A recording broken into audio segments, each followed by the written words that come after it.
Magandang araw, Batangas. Ito pong muli ang inyong lingkod para po sa Green City, Batangas. Si Letty Chua po.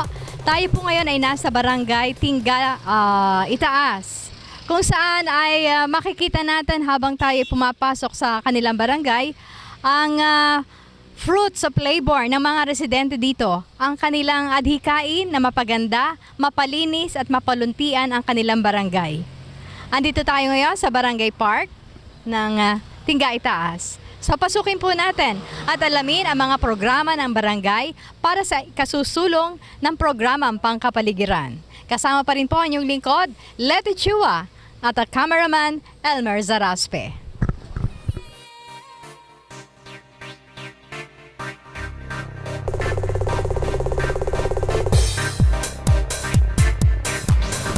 At kasama natin dito, syempre, ang masipag na Pangulo ng Tingga, Itaas, si Pangulong Ismael Casas. Magandang umaga po, sir.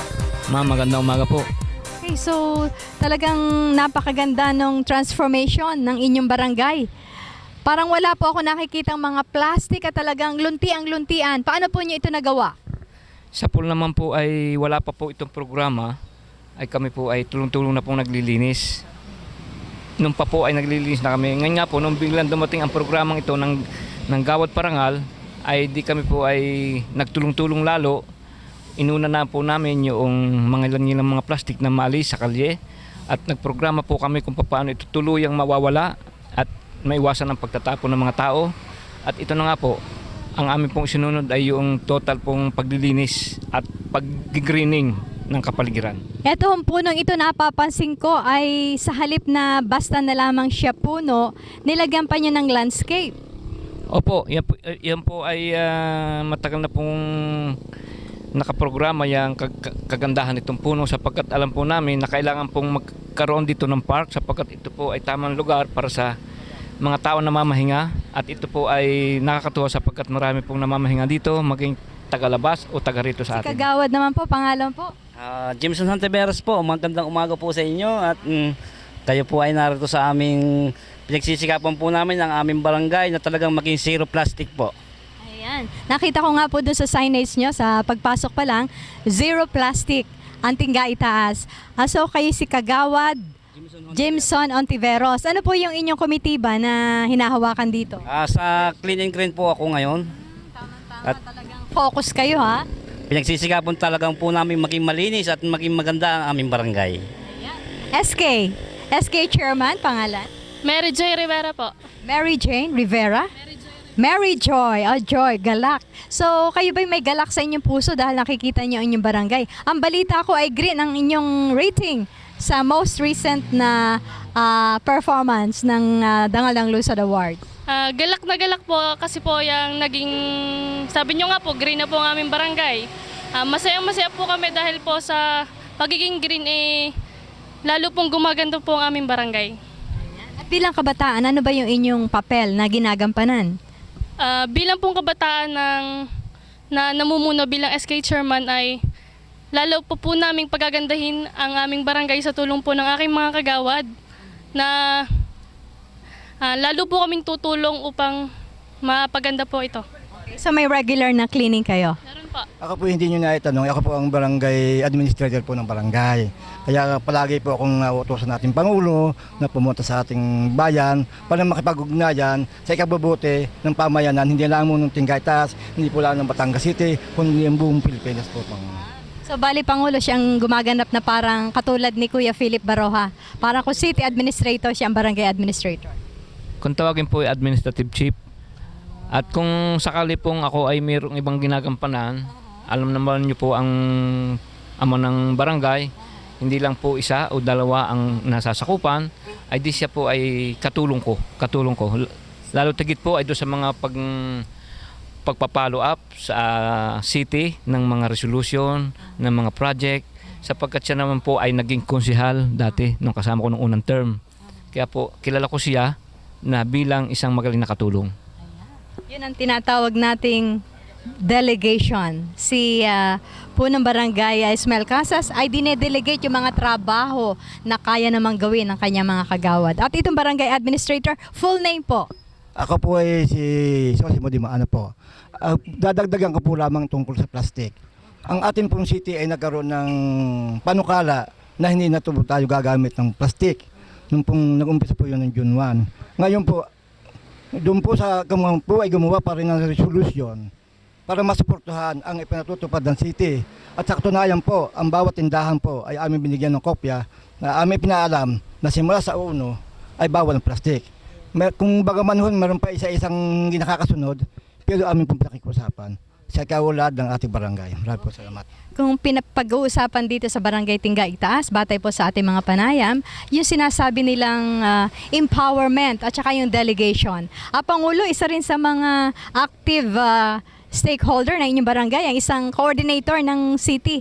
Dito po sa kung ano-ano yung mga programs and activities ng city. At ito po sing daycare worker. Magandang umaga, Miss Donna. Magandang umaga po, ma'am. Ako nga po bilang isang barangay coordinator at ako nga po ay daycare worker. So ako po ay isa sa naggagabay at tumutulong dito sa aming barangay. At ako po ay laging nag-a-attend po ng kanilang monthly meeting para po ipaalam sa kanila ang mga nagiging development at ang pwede pa po namin idagdag. Bilang barangay coordinator nga po, kami po ay dito sa aming barangay, hindi po kami tumitigil ang pag-aayos at pagtatanim. Kahit po kami ay walang tayong Dangal Lungsod Award, patuloy pa rin po kami. So bago po tayo pumunta sa mga lugar na kanilang masasabing ipinagmamalaki, ay hindi maaring maiwan natin ang isang kagawad din, si Kagawad Dang Endaya, na napakasipag din bukod po sa pagpapaganda ng mga beauty queens sa Binibining Lungsod ng Batangas. Narito pa rin siya sa kanyang barangay para tumulong sa programang pangkapaligiran. Ano naman ang naging papel nyo dito? Ako ang papel ko dito ay tinutulungan ko lahat na nagko-coordinate dito sa Tingga Itaas at lagi namin pinanatiling malinis at maganda at maayos at may pagkakaisa po ang mga Tingga Itaas.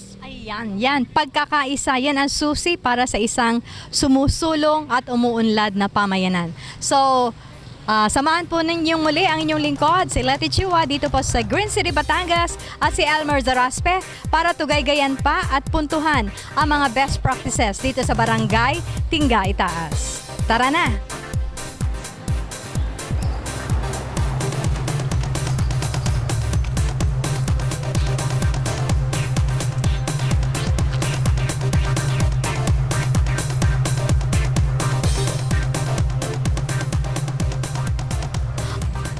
So, andito tayo sa bahagi ng isa sa mga rotonda landmarks.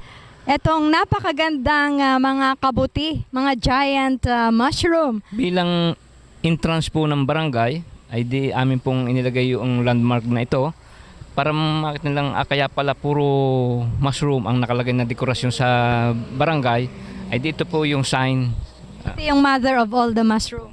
Mother of the Mushroom.